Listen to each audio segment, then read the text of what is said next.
Channel वक्त की आवाज़ को सब्सक्राइब करें और बेल आइकॉन दबाएं।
అందరికీ నమస్కారాలు.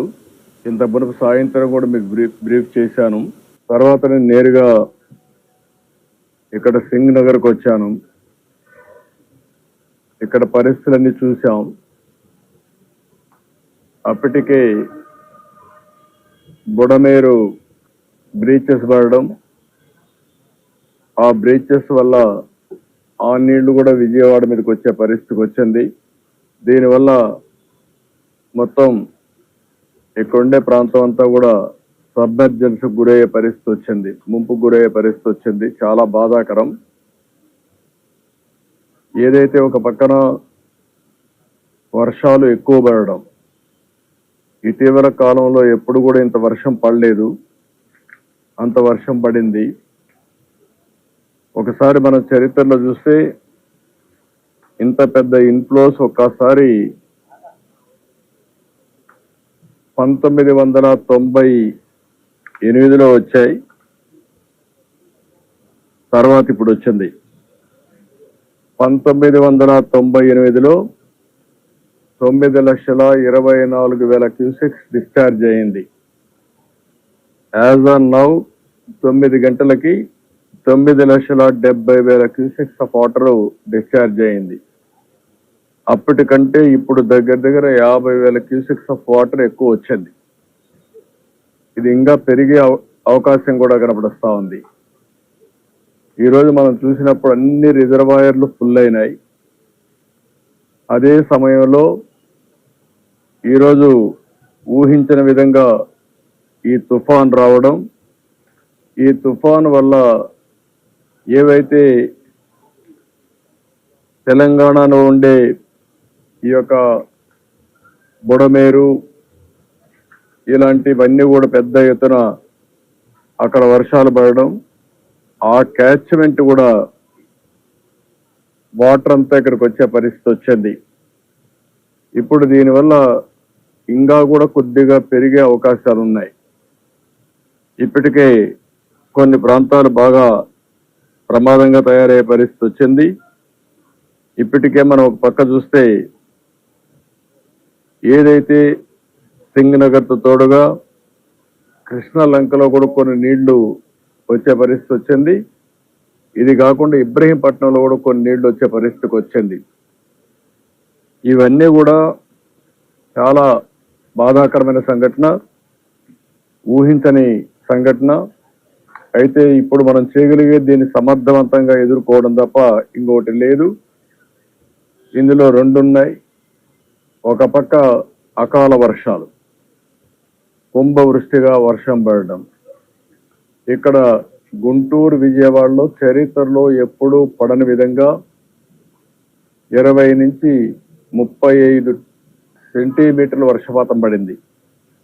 దీనికి తగినట్టు మొత్తం నాగార్ సాగర్ కానీ, శ్రీశైలం నుంచి నాగార్ సాగర్, పులిచింతల నీళ్లు విపరీతంగా వస్తున్నాయి. దానికి తోడుగా ఈ మున్నేరు, బుడమేరు ఇవన్నీ కూడా పెద్ద ఎత్తున నీళ్లు వచ్చాయి.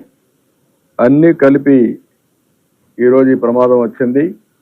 రెండోది బుడమేరుకి ఏదైతే నేరుగా కొల్లేరుకు పోయే దీంట్లో సరిగా మెయింటైన్ చేయకుండా పోవడం, మెయింటైన్ చేయకుండా పోయి కొన్ని బ్రీచెస్ పడడం, ఆ బ్రీచెస్ లో కొల్లేరుకు పోవలసిన నీళ్లు నేరుగా ఈరోజు కృష్ణా ఏదైతే ఈ దీని మీద సిటీకి రావడం, ఇవన్నీ కూడా సింగనగర్కి రావడం. దీనివల్ల దగ్గర 16 వార్డులు సింగనగర్లో దెబ్బతినే పరిస్థితికి వచ్చింది. ఈ 16 వార్డుల్లో కూడా మనం ఒకసారి చూస్తే దగ్గర 2,76,145 మంది ఇక్కడ ప్రజలు ఉండే అవకాశం ఉంది. అంటే ఇక్కడ 2,76,000 మంది ఉన్నారు. ఇంకొక పక్కన ఇప్పుడు నేను చెప్పినట్టు కృష్ణలంక, భూపేష్ నగర్ లో కూడా కొంతమంది ఉన్నారు. అదే కాకుండా ఇబ్రహీంపట్నంలో కూడా కొంతమంది అక్కడ కూడా సబ్మెర్జ్ అయ్యే పరిస్థితి వచ్చింది. ఇవన్నీ కూడా చాలా పెద్ద ఎత్తున డ్యామేజ్ జరిగే పరిస్థితి వచ్చింది. ఒక పక్కన మానవ తప్పిదం. ఆనాటి 5 సంవత్సరాల్లో ప్రభుత్వం సక్రమంగా మెయింటైన్ చేసుంటే, ఆ బ్రీచ్ లేకుండా చేసుంటే ఇప్పుడు ఆ నీళ్లు ఈ యొక్క సింగనగర్కి వచ్చే పరిస్థితి వచ్చేది కాదు. దానివల్ల ఇది కొంతవరకు ప్రొటెక్షన్ ఉండేది. దీనికి అదనంగా చరిత్రలో ఎప్పుడూ పడని వర్షాలు పడడం, ఎప్పుడూ రానని నీళ్లు రావడం, దీనివల్ల కూడా 9,70,000 క్యూసెక్స్ ఆఫ్ వాటర్ అనేది ఒక చరిత్ర.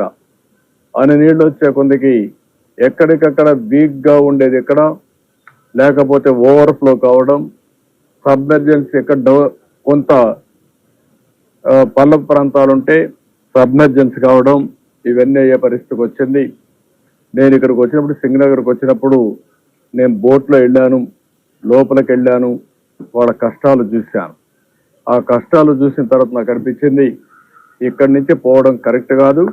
ఇక్కడే ఉండి మళ్ళీ వాళ్ళకు న్యాయం జరిగిన తర్వాత వాళ్ళలో ఒక నమ్మకం కలిగించి నేను ఇక్కడి నుంచి వెళ్ళాలనే ఉద్దేశంతోనే నేరుగా కలెక్టరేట్కి వచ్చాను. ఈరోజు రేపు నేను ఇక్కడనే ఉంటా. ఇక్కడి నుంచే నేను వస్తానే హోమ్ మినిస్టర్తో కూడా మాట్లాడాను, అమిత్ షా గారితో మాట్లాడాను. మొత్తం సిచ్యువేషన్ అంతా బ్రీఫ్ చేశాను. ఇమ్మీడియట్ గా హోమ్ సెక్రటరీకి ఆదేశాలు ఇచ్చారు. 10 ఎన్డీఆర్ఎఫ్ టీములు పంపిస్తున్నారు. 10 ఎన్డీఆర్ఎఫ్ టీములు వస్తున్నాయి. ఈ రోజు కొన్ని అయితే మిడ్ నైట్కి వస్తాయి. ఒక 4 బోట్లు వస్తాయి.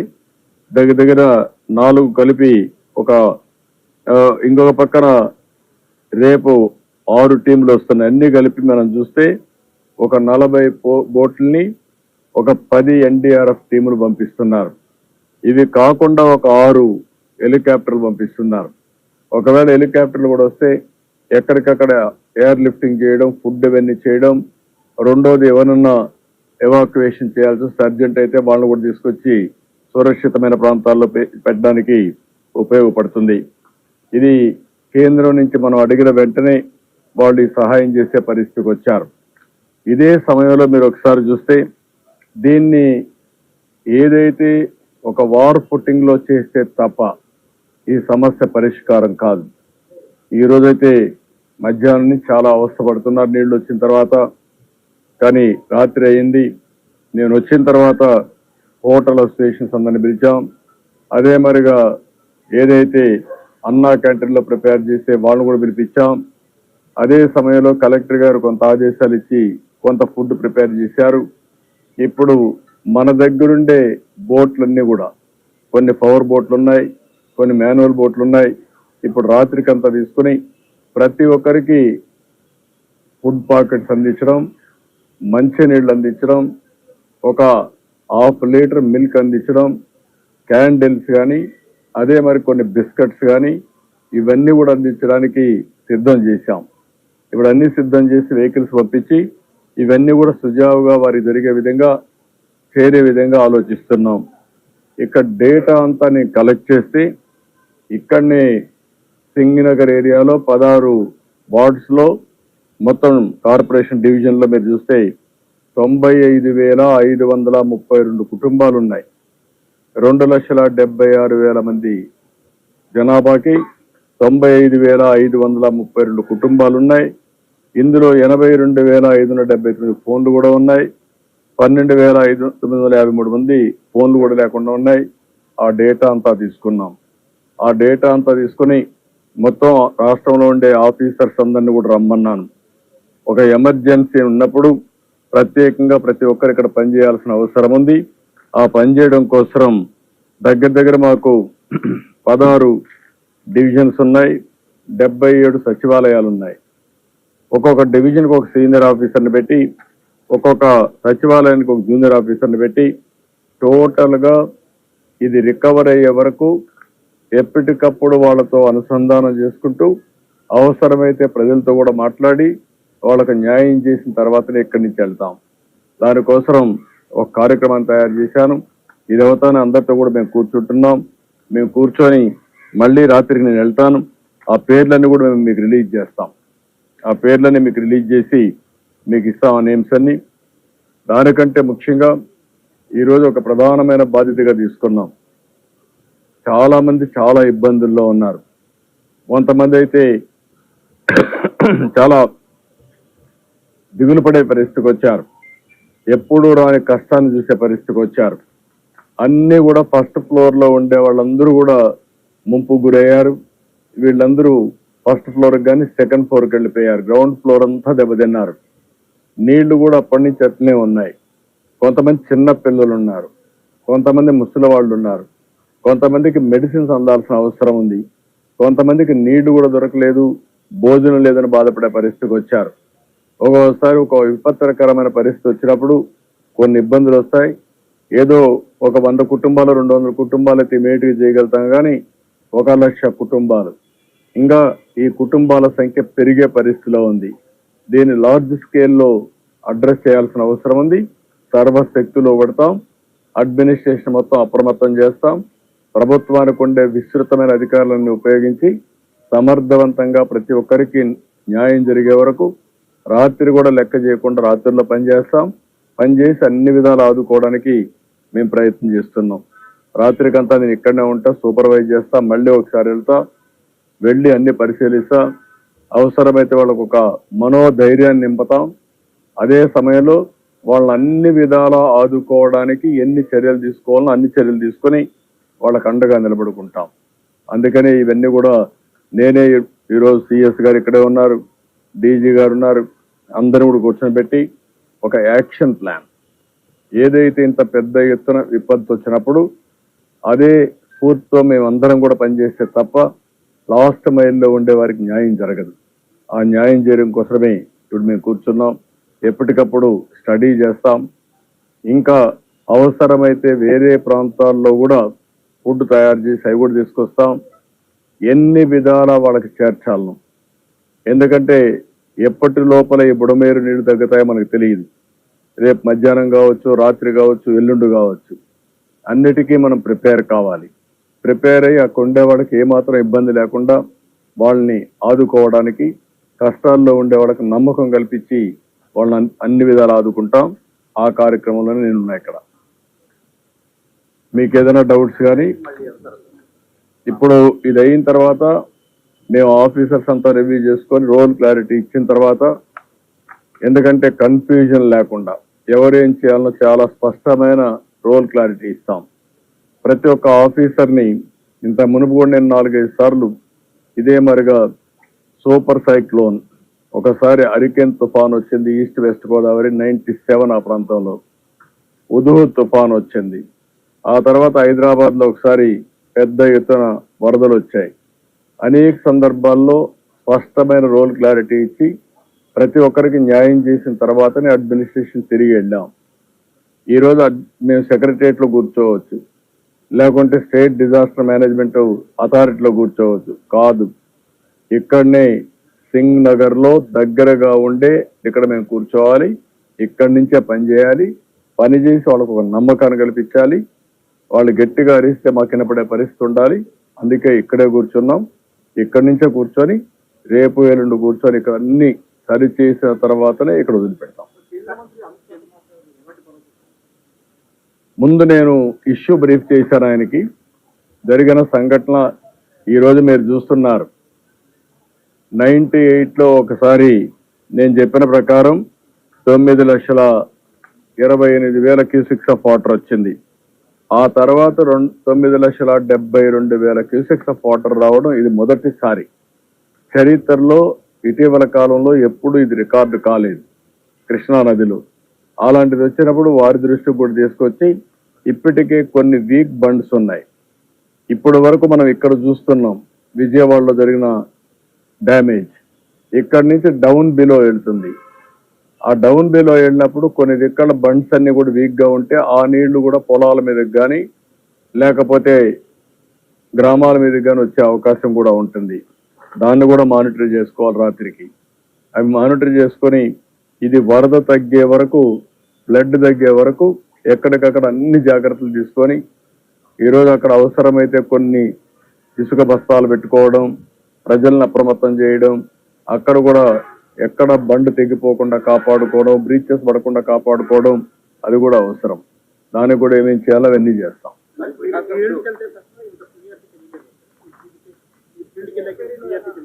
అంటే వచ్చినటువంటి ఇది ఆల్ ఆఫ్ ఎ సడన్ ఆ నీళ్లు కూడా యాడ్ అయినాయి. బుడమేరు ఎప్పుడు ఇంపల్సివ్ గా వస్తుంది. వచ్చినప్పుడు ఆ నీళ్లు చేరే కొందికి అంత మునుపు కొన్ని ప్రాంతాల్లో నీళ్లు వస్తాయని ఎక్స్పెక్ట్ చేశారు. ఎప్పుడైతే బుడమేరు నీళ్లు వచ్చాయో all of a sudden Munneru కానీ బుడమేరు కానీ సడన్ గా వస్తాయి. ఆ నీళ్లు కూడా వచ్చాయి. ప్లస్ ఇక్కడ వచ్చే నీళ్లు వచ్చాయి, ఆ నీళ్లు వచ్చాయి. రెండు ఎదురు తగిలే కొందికి ప్రమాదం ఇంకా ఎక్కువ అయిపోయింది. ఆ బ్రీచెస్ కూడా ఉన్నాయని ఎవరికి తెలియదు. అడ్మినిస్ట్రేషన్ కూడా కొత్తగా వచ్చిన 80 రోజుల్లో ఎక్కడెక్కడ బ్రీచెస్ ఉన్నాయి వాళ్ళు చూసుకోలేదు. ముందు పెట్టిన వాళ్ళు కూడా ఎక్కడ పట్టించుకోలేదు. అన్నీ కలిపే కొందికి ఈ ప్రమాదం వచ్చే పరిస్థితి వచ్చింది. ఆ అవుట్లెట్ కూడా 4,000 క్యూసెక్స్కే ఉంది. అక్కడ అల్టిమేట్ గా ఉండే అవుట్లెట్ 4,000 క్యూసెక్స్ ఉంది. ఇక్కడ 10,000 వచ్చే కొందుకు ఆ నీళ్లు అక్కడ కూడా పోయే పరిస్థితి లేదు. ఆ సమస్యలు కూడా వచ్చాయి. ఇప్పుడు ఆర్ఆర్పేటలో అదే పరిస్థితి ఉంది, మిల్ ప్రాజెక్ట్ లో అదే పరిస్థితి ఉంది, ప్లస్ ప్రకాశం డౌన్ స్ట్రీమ్ లో కూడా ఇప్పుడు మొత్తం కూడా ముంపు అవుతుంది. అప్ స్ట్రీమ్ మీరు ఇందాక అన్నట్టు ప్రేమపట్నం కానీ, కొత్తపూడి కానీ, కర్రీ కానీ మొత్తం కూడా ఇప్పుడు అన్ని జలదిక్కుంది. అన్నిటి మీద అందుకనే వాట్ ఐఎమ్ సేయింగ్, నేను అందుకనే ఒక్క ప్రాంతమే కాకుండా సింగ్ నగర్ కు ప్రారంభమైంది, అక్కడి నుంచి ఇప్పుడు కూడా నీళ్లు పెరుగుతున్నాయి. పెరిగినప్పుడు వల్నరబుల్ ప్లేసెస్ ఎక్కడైతే ఉన్నాయో అవంతా కూడా మీరు చెప్పినట్టు కృష్ణలంక, ఇబ్రహీంపట్నం ఇలాంటి ప్రాంతాలు కూడా వచ్చే ప్రమాదం ఉంది, వచ్చాయి. ఇది ఇంకా రాత్రికి రేపటికి పెరిగే ప్రమాదం ఉంది. అన్ని కూడా అందుకనే వార్ ఫుటింగ్ లో సర్వశక్తులు వడ్డీ ఏమేం చేయాలో చేయడం కోసం ప్రయత్నం చేస్తున్నాం, అన్ని చర్యలు తీసుకుంటాం. సార్ ఇప్పటికి 12 hours సార్ ఇప్పటివరకు వాళ్ళు ఫుడ్ ఇవ్వలేదు సార్, ఫుడ్ కానీ వాటర్ ఇది కూడా వాళ్ళకి ఫోన్లు వస్తున్నాయి, చాలా మంది వాళ్ళు కూడా మీడియా ఫోన్లు వస్తున్నాయి, అన్నిటి మమ్మల్ని పిలిచి ఏర్పాటు చాలా మంది అంటే ఇప్పుడు నేను ఏమంటానంటే రాత్రికి అందరినీ తీసుకురావాలంటే ఒక 1000 మందిని 2000 మంది తీసుకురాగలుగుతాం, లేకుంటే ఒక 3000 4000 2,76,000 మంది తేలేం. ముందు మనం చేయాల్సింది ఏంటంటే అందరికీ కొన్ని సదుపాయాలు అరేంజ్ చేస్తే ఫస్ట్ ఫ్లోర్ లో సెకండ్ ఫ్లోర్ లో వాళ్ళు ఉంటే రేపు మార్నింగ్ నుంచి ఈ హెలికాప్టర్స్ ఇవన్నీ వచ్చిన తర్వాత ఇప్పుడు కూడా ఎవరైనా అత్యవసరంగా రావాల్సిన చిన్న పిల్లలు, ముసలి వాళ్ళు, లేకుంటే అనారోగ్యంగా ఉండే వాళ్ళని తీసుకొద్దాం. రేపటి నుంచి ఇక్కడ అన్నీ ప్లాన్ చేసి చేస్తాం. ఇప్పటికే 90 దాకా చేశాం. ఇంకా ఎన్ని కావాలనో విజయవాడలో అన్ని హోటల్స్ కానీ, కమ్యూనిటీ హాల్స్ కానీ, కళ్యాణ మండపాలు కానీ మొత్తం తీసుకుంటాం. అన్ని తీసుకొని అక్కడ భోజనం పెట్టడం కానీ ఇవన్నీ ఎక్కడ ఏమాత్రం లోటు లేకుండా చేసే బాధ్యత తీసుకుంటాం. ఎన్ని పునరావాస కేంద్రాలు కావాలన్నా అన్ని పెడతాం. No limitation for that.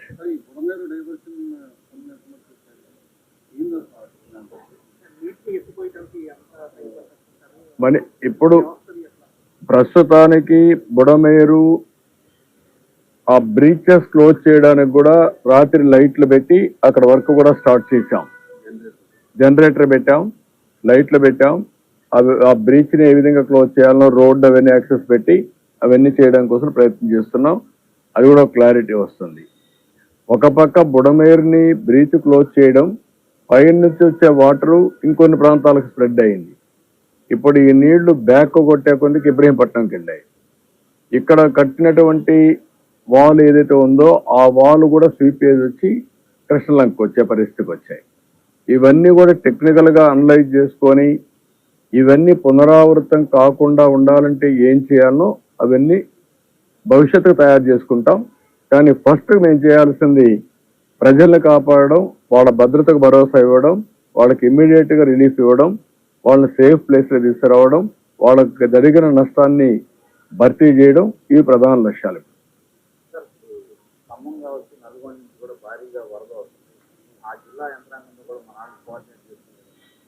అంటే మనకి ఎక్కడికక్కడ నీళ్లు ఎంత వస్తున్నాయో వచ్చేస్తున్నాయి. వాళ్ళు అక్కడ నీళ్లు నిలిపే పరిస్థితులు లేరు. ఎక్కడైతే వర్షం పడిందో ఆ వర్షం అంతా మున్నేరుకు వస్తుంది, లేకపోతే ఇక్కడికి వచ్చే కొందికి బుడమేరుకు వచ్చేస్తుంది, అవన్నీ వచ్చేస్తాయి. వచ్చినప్పుడు దాన్ని మనం కూడా శ్రీశైలం, నాగార్జున సాగర్, పొలిచెంతల ఏమాత్రమైనా హోల్డ్ చేయగలిగితే అవి కూడా ఆలోచిస్తున్నాం. నేను మధ్యాహ్నం కూడా మీకు చెప్పాను, పులిచెంతల నుంచి 6 గంటలు ఇక్కడ రావడానికి పడుతుంది. పులిచెంతల్లో కొంత వాటర్ కట్ చేశాం, అక్కడ ఇంపౌండ్ చేయగలిగినంత వరకు అక్కడ ఇంపౌండ్ చేస్తున్నాం. కానీ అక్కడ కూడా ఇంపౌండ్ చేయలేనప్పుడు ఆ వాటర్ కంపల్సరీ రావాల్సి వస్తుంది.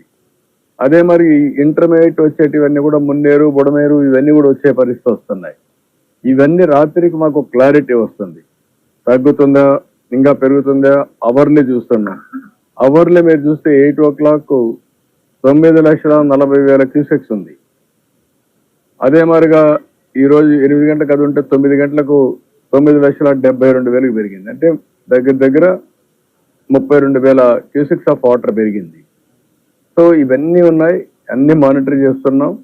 క్లోజ్ గా మానిటర్ చేసి ఎన్ని విధాల ప్రయత్నం చేయాలో అన్ని విధాల ప్రయత్నం చేసి water regulation, flood management, rescue, relief and rehabilitation మొత్తం కూడా ప్లాన్ చేస్తారు.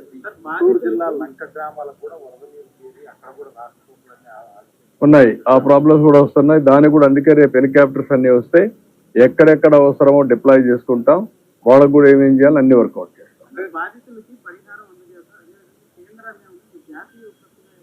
డెఫినెట్ గా అడుగుతాం. రేపు ఇవన్నీ అయిన తర్వాత ఫస్ట్ వాళ్ళకి ఇన్ఫర్మేషన్ ఇచ్చాం, ఒక లెటర్ పంపిస్తాం, జాతీయ విపత్తుగా డిక్లేర్ చేసి రాష్ట్రాన్ని ఆదుకోమని కూడా కోరతాం. అది రేపు పంపిస్తాం. సార్ మీరు ఫీల్డ్లోకి వచ్చాక ప్రజలకు బలపడుతుంది సార్. అయితే విజయవాడ ప్రజలు వాళ్ళ సాయం కావాల్సిన లోన్ అడగదు. చాలా మంది ఇంకా ముఖ్యమంత్రి వాళ్ళకి ఎలా ఆలోచించాలి? అంటే మీ కాల్ సెంటర్ నేను 2 నెంబర్లు పెట్టాము కాల్ సెంటర్. అదే మా ఇప్పుడే ఇస్తాను ఆ నెంబరు చూడ ఎటువంటి ఆ నెంబర్ అండి. ఇప్పుడు నేను కమాండ్ కంట్రోల్ నెంబర్ 112 లేకపోతే 107 ఈ నెంబర్ కాల్ చేయండి. 112-107 ఇక్కడ నెంబర్ ఆఫ్ కాలర్స్ పెట్టాం, నెంబర్ ఆఫ్ లైన్స్ పెట్టాం. ఇక్కడ ముందు ఇచ్చిన నెంబరు ఓన్లీ 1 నెంబర్ ఉంది, ఇది కలెక్టరేటివ్. ఇది కంట్రోల్ రూమ్ పెట్టి అక్కడ ఎవరు చేసినా అవన్నీ కన్సాలిడేట్ అవుతాయి. నేను కూడా అందరికి ఐబీఆర్ఎస్ ఇస్తాను, నా పేరుతో ఇది అవుతాను. ఒక ఐబీఆర్ఎస్ తీసి నేను కూడా పంపిస్తున్నా. వాళ్ళు ఇచ్చిన ఫీడ్బ్యాక్ తీసుకుంటా, రెగ్యులర్గా వాళ్ళతో టచ్లో ఉంటా, మీ ద్వారా కూడా తెలియజేస్తా. ఎప్పటికప్పుడు వాళ్ళ ఫీడ్బ్యాక్ కూడా తెలుసుకొని అవసరమైతే మళ్ళీ నాకు కృష్ణలంక ఆ ప్రాంతం కూడా తెప్పించుకుంటాను, ఇబ్రహీంపట్నం తెప్పించుకుంటాను. కాంప్రహెన్సివ్గా ఒక హ్యూమన్లీ ఏమేం పాసిబిలిటీ ఉంటే అన్నీ చేస్తాం. నో క్వశ్చన్ ఆఫ్ కాంప్రమైజ్, ఎక్కడ రాజీ పడే పరిస్థితి లేదు. ఈ అవసరమైతే 3-4 రోజులు మేలుకుంటాం, రాత్రి మగుళ్ళు పనిచేస్తాం. ప్రతి ఒక్కరికి న్యాయం జరిగిన తర్వాత ఇక్కడి నుంచి బయలుదేరాం. ఇప్పుడే వెళ్తాను. ఇది మీతో అయినాక మళ్ళా ఆఫీసర్లందరినీ, మా సెక్రటరియట్ లో ఉండే సీనియర్ ఆఫీసర్స్ అందరినీ రమ్మన్నా. ఆల్ ఐఏఎస్ ఆఫీసర్స్, సెక్రటరీస్ అందరూ, సీనియర్ సెక్రటరీస్ కూడా ఒక్కొక్క సచివాలయం తీసుకుని మానిటర్ చేస్తాం. మేమేదో పెత్తనం చేయడానికి లేదు, మేము ప్రజలకు సేవకులుగా ఉంటాం. వాళ్ళకు న్యాయం జరిగే వరకు ఇక్కడే ఉంటాం. లాస్ట్ టైం కూడా నేను హరికేన్ తుఫాన్ వచ్చినప్పుడు రాజమండ్రిని ఆర్డీఓ ఆఫీస్ని సెక్రటరీ చేసుకొని 10 రోజులు అక్కడే ఉన్నా నేను. అదే మరిగా విశాఖపట్నంలో కలెక్టరేట్ని సెక్రటరీగా చేసుకొని అక్కడే ఉన్నా. కష్టాలు వచ్చినప్పుడు ఏ మాత్రం కూడా అజాగ్రత్త వహించకుండా పూర్తిగా బాధ్యత తీసుకొని పనిచేస్తాం, అన్ని సెట్ చేస్తాం.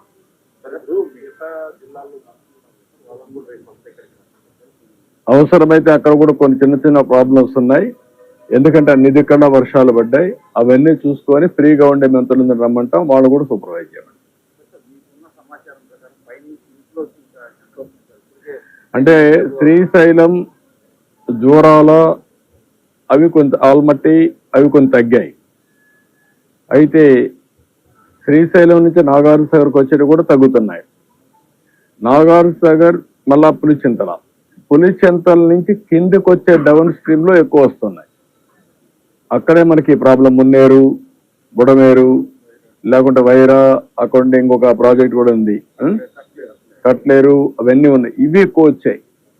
అది కూడా నిన్న పడిన వర్షం శ్రీకాకుళంలో, కళింగపట్నంలో క్రాస్ అయినా అక్కడ వర్షం పడకుండా నేరుగా డైరెక్షన్ మొత్తం నల్గొండ, ఖమ్మానికి వెళ్ళిపోయింది.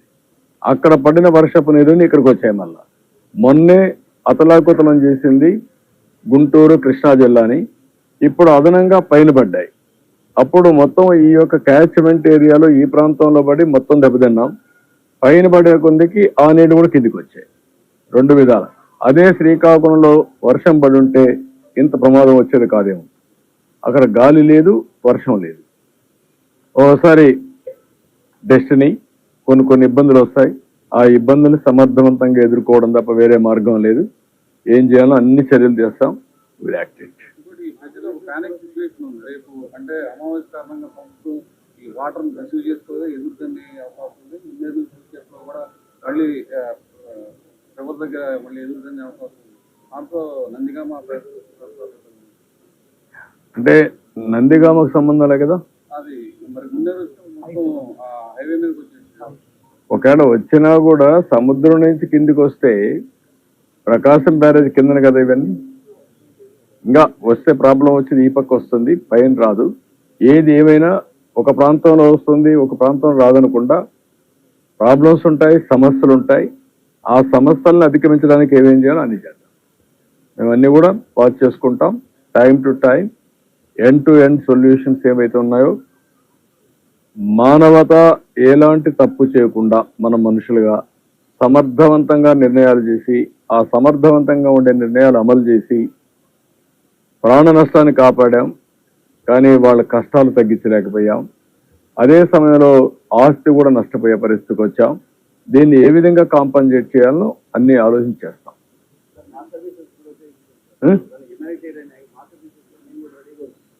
అందరం కలిసి చేయాల్సిన అవసరం ఉంది.